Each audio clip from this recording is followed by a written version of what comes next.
ফারাক্কার বিধায়ক, 5 বারের কংগ্রেসের বিধায়ক মাইনুল হক, তিনি মারা গেছেন। তার ইন্তেকাল হয়েছে।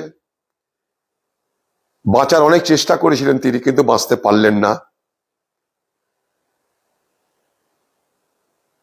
মাইনুল হক, যাকে আমরা ডাকনামে মানু বলে বলতাম, ডাকতাম, চিনতাম, দীর্ঘদিন আমার সঙ্গে রাজনীতি করেছে। ফারাক্কার মানুষের আশীর্বাদ, দুয়া পেয়েছে। তার মৃত্যুতে আমি গভীরভাবে মর্মাহত। একটা পুরনো সাথীকে আমি হারালাম। তার সঙ্গে আমার খুব ঘনিষ্ঠ সম্পর্ক ছিল। তার বাড়িতে গেছি, তার গ্রামের বাড়িতে, শহরের বাড়িতে, কখনো খাওয়া দাওয়াও করেছি। সেই সব স্মৃতি আজও স্পষ্ট।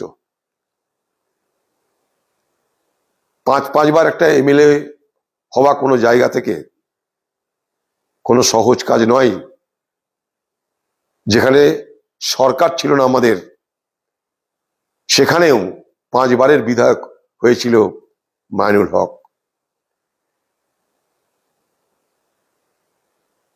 তাই তার মৃত্যুতে মুর্শিদাবাদ জেলার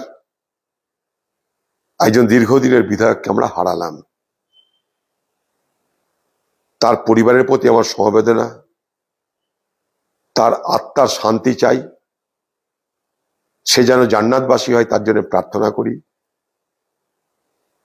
তার মৃত্যু আমার কাছে অনেক দুঃখের, অনেক যন্ত্রণার। তাকে একটা সময় খুবই ভালোবাসতাম। তার অভাব আগামী দিনে অনুভব করতে থাকবো।